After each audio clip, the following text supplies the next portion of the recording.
Baik. Assalamualaikum warahmatullahi wabarakatuh. Selamat siang teman-teman semua. Sebelumnya saya mengucapkan terima kasih kepada dosen pengampu kita, Pak Didan, yang sudah mempersilahkan kelompok 2 untuk mempresentasikan hasil kerja kelompok kami. Dan juga saya ucapkan terima kasih kepada teman-teman semua yang sudah meluangkan waktunya untuk hadir dalam diskusi perkuliahan hari ini. Perkenalkan, saya Siva Usnia sebagai moderator yang akan memimpin presentasi kali ini mengenai visualisasi data bencana banjir di Indonesia tahun 2020. Tentunya dalam presentasi ini saya tidak sendiri, saya bersama teman-teman kelompok saya, yaitu ada Linda Delia Ramadhani, ada Linda Fibrani, ada Raffi Zaid dan Eka Atmaja, dan Safa Anindya Rosa. Seperti yang kita ketahui, banjir merupakan bencana alam yang sering terjadi di Indonesia setiap tahun. Maka dari itu, sebelum masuk ke visualisasi data, kami akan menjelaskan dahulu mengenai bencana alam banjir. Yang pertama akan dibahas yaitu pengertian banjir yang akan dijelaskan oleh Safa. Kepada Safa, dipersilahkan. Terima kasih moderator. Sebagai warga negara Indonesia, tentunya kita sudah tidak asing ya dengan bencana alam banjir. Hampir di setiap tahunnya, beberapa daerah di Indonesia tergenang banjir. Definisi banjir adalah keadaan di mana suatu daerah tergenang oleh air dalam jumlah yang besar, dan menurut KBBI, pengertian banjir adalah berair banyak dan deras, kadang-kadang meluap, air yang banyak dan mengalir deras, serta peristiwa terbenamnya daratan karena volume air yang meningkat. Sekian pengertian banjir dari saya kembalikan kepada moderator. Terima kasih, Safa, sudah menjelaskan pengertian banjir. Setelah mengetahui apa itu banjir, kita harus mengetahui apa saja penyebab bencana banjir yang akan dijelaskan oleh Linda. Pada Linda, persilakan. Baik, terima kasih moderator. Berbicara tentang banjir, ada beberapa penyebab dari bencana ini. Yang pertama, curah hujan yang tinggi.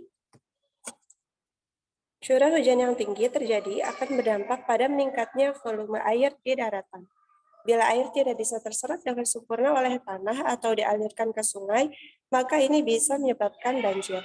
Yang kedua yaitu membuang sampah sembarangan. Faktor penyebab terjadinya banjir selanjutnya yakni manusia yang secara sembarangan membuang sampah. Kebiasaan membuang sampah sembarangan atau tidak pada tempatnya akan berdampak buruk bagi lingkungan.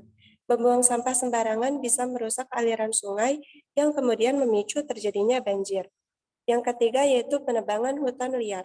Seperti kita ketahui, pohon atau tumbuhan memiliki peran penting untuk meresap air yang jatuh ke tanah. Apabila terjadi penebangan pohon besar-besaran, dapat berpotensi menjadi penyebab banjir dan tanah longsor. Yang keempat yaitu bangunan di daerah resapan air. Tahukah kalian, daerah resapan air di sekitar lingkungan kita sangat penting untuk mengurangi air hujan meluber. Namun sayangnya, banyak daerah resapan air terbuka yang justru dibangun menjadi pemukiman atau rumah penduduk. Kondisi seperti ini bisa berpotensi menimbulkan aliran air yang besar dan kencang ketika hujan deras tiba. Yang kelima yaitu faktor tinggi rendahnya daratan. Daerah dataran rendah bisa jadi faktor penyebab terjadinya banjir. Ketika air turun berasal dari dataran lebih tinggi, air mengalir ke dataran rendah. Hal inilah yang kemudian harus diwaspadai oleh masyarakat yang berada di dataran rendah.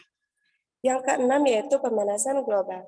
Penyebab terjadinya banjir yang tidak disadari adalah kebiasaan membakar sampah, polusi kendaraan, dan asap dari industri. Beberapa kebiasaan ini membuat lapisan pelindung atmosfer rusak sehingga menyebabkan pemanasan global serta banjir bandang. Selanjutnya yaitu bendungan rusak.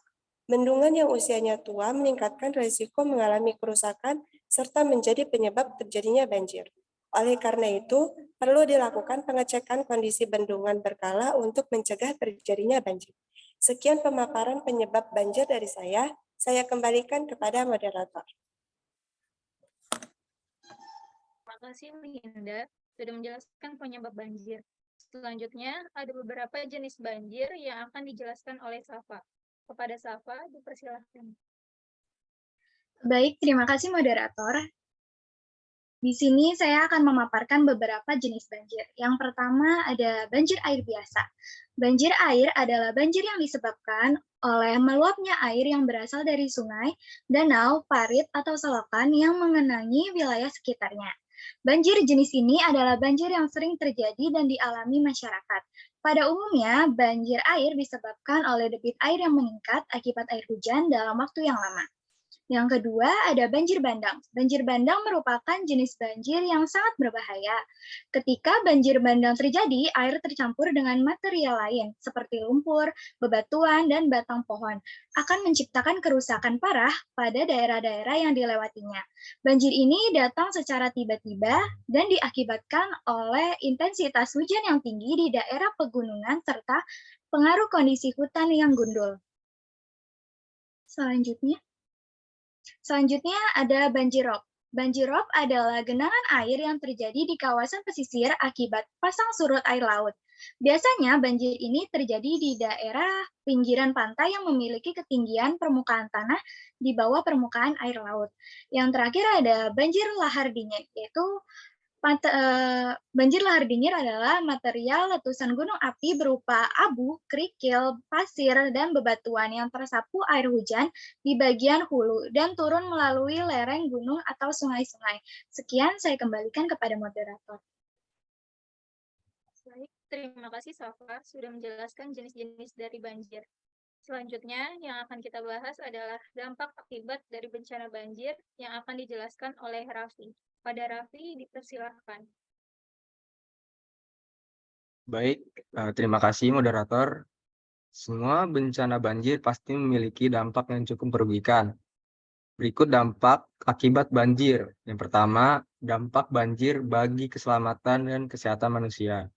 Ketika terjadi banjir dengan aliran yang sangat deras, seringkali menelan banyak korban, mulai dari korban luka-luka, korban menderita, korban hilang, hingga korban jiwa. Selain itu, air banjir juga membawa bakteri dan parasit yang menyebabkan berbagai penyakit. Yang kedua, ada dampak banjir bagi lahan pertanian. Rusaknya lahan pertanian akibat banjir yang menerjang menyebabkan gagal panen dan mempengaruhi keadaan ekonomi masyarakat. Next. Yang ketiga, dampak banjir pada bangunan dan fasilitas umum.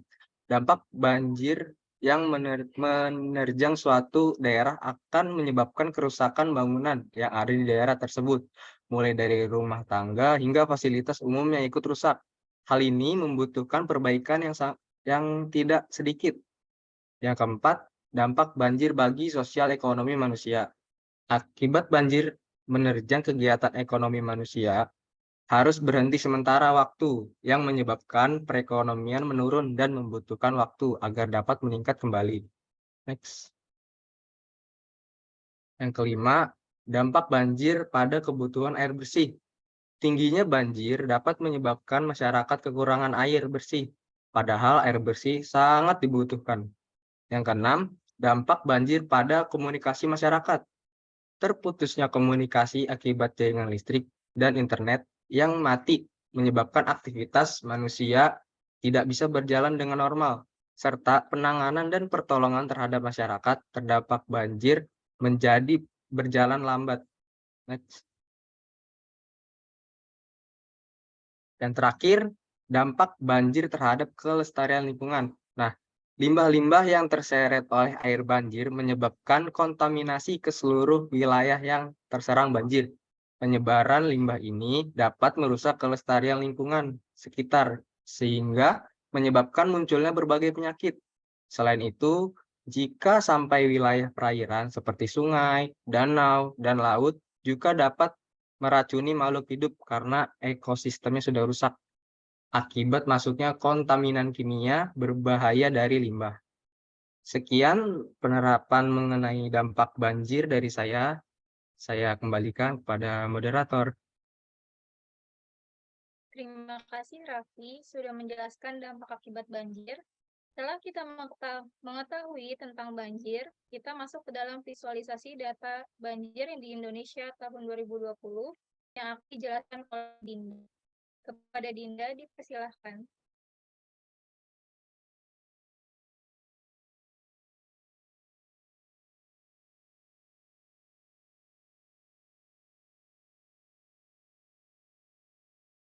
Oke, baik. Terima kasih, moderator. Di sini saya akan memaparkan visualisasi data yang sudah dibuat oleh kelompok kami.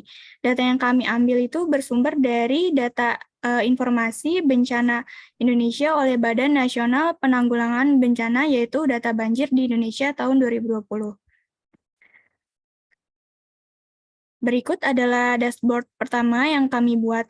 Pada bagian atas dashboard memuat judul, keterangan, dan total kejadian banjir di Indonesia tahun 2020. Lalu untuk menunjukkan jumlah kejadian per provinsi, kami menggunakan visualisasi jenis geospasial dengan keterangan jumlah kejadian per provinsi. Kami menggunakan visualisasi jenis dan warna yang sesuai dengan banyaknya kejadian, sehingga pembaca dapat langsung melihat daerah yang paling banyak mengalami banjir. Nah, selain itu kami juga menggunakan pie chart untuk menunjukkan 5 provinsi yang paling banyak mengalami bencana banjir. Lalu kami juga menggunakan diagram batang untuk menunjukkan 5 provinsi yang paling terkena dampak dari banjir tahun 2020. Untuk dampak banjir tersebut juga kami jelaskan dengan menampilkan jumlah korban dan jumlah kerusakan bangunan yang dapat dilihat di dashboard tersebut. Serta pada bagian paling bawah dashboard itu terdapat sumber data.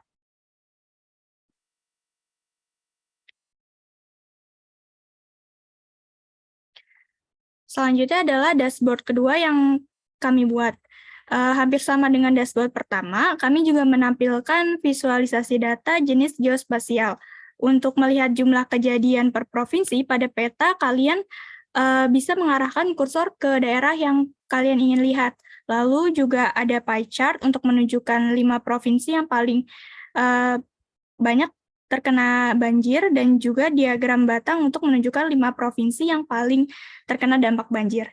Yang membedakan dari dashboard pertama adalah pada dashboard ini kami menggunakan tree map untuk menunjukkan dampak banjir Indonesia tahun 2020 dengan luas kotak yang sesuai dengan jumlah banyaknya kejadian. Terlihat pada tree map yang paling banyak adalah korban menderita. Kemudian terdapat juga detail dampak banjir seperti dashboard pertama.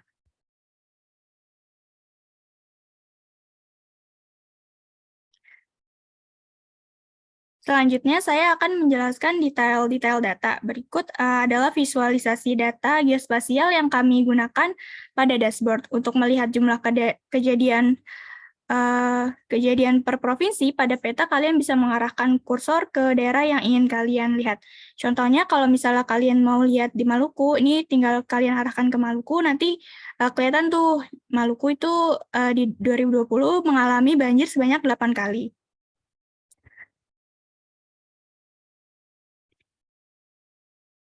Nah, kami juga menampilkan detail jumlah korban per provinsi dengan diagram batang. Dapat terlihat yang paling banyak mengalami korban meninggal adalah Provinsi Jawa Barat. Yang paling banyak mengalami korban kehilangan adalah Sumatera Utara. Yang paling banyak mengalami korban terluka itu Jawa Barat. Dan yang paling banyak mengalami korban menderita itu Jawa Barat. Dan masih sama seperti tadi, ini juga menampilkan detail jumlah korban yang mengungsi. Paling banyak itu Jawa Barat. Kemudian kami juga menampilkan detail jumlah kerusakan per provinsi. Yang paling banyak mengalami kerusakan rumah itu adalah Provinsi Sulawesi Utara. Dan yang paling banyak mengalami kerusakan fasilitas pendidikan adalah Sulawesi Selatan.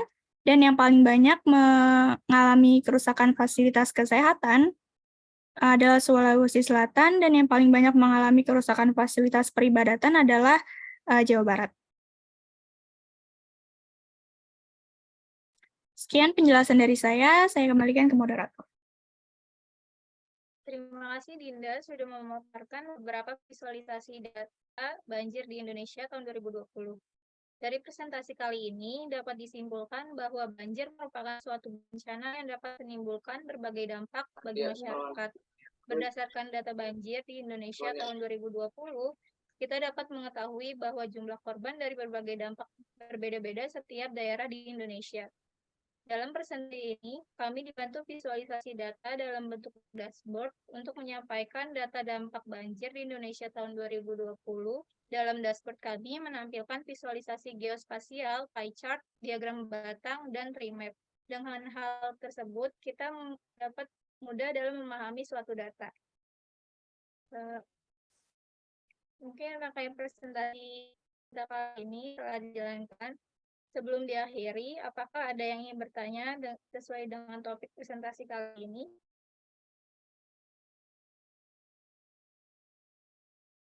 Oke, terima kasih untuk kelompok Siva, Dinda, Raffi, Safa, dan Siva.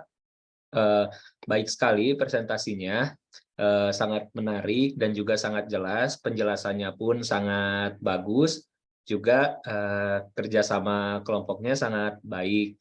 Nah, di sini juga penjelasan tentang banjirnya sudah baik, sudah jelas. Kemudian visualisasi datanya pun cukup beragam dan juga menurut saya sangat informatif lah. Jadi selain itu datanya pun sudah terintegrasi. Jadi ketika kita mengarahkan kursor pada bagian-bagian tertentu, itu sudah bisa langsung menunjukkan informasinya. Itu sangat baik sekali. Dan itu dari saya tambahan sekaligus pertanyaan juga ya, untuk software yang digunakan itu apa saja ya, karena kayaknya belum dijelaskan kan ya di ininya. Boleh siapa yang bisa jawab? Izin menjawab ya Pak. Software yang kami gunakan untuk membuat dashboard itu ada dua, yaitu Canva dan Floris. Oke, pakai Floris. Oke, bagus ya. Oke, mungkin nanti ke depannya teman-teman bisa juga berbagi ya tentang cara bagaimana penggunaan atau membuat presentasi visualisasi data menggunakan Canva dan juga membuat visualisasinya dengan Floris. Oke, itu saja dari saya. Terima kasih banyak sekali lagi untuk kelompoknya, sangat baik sekali. Oke, silakan untuk bisa berhenti untuk share screen.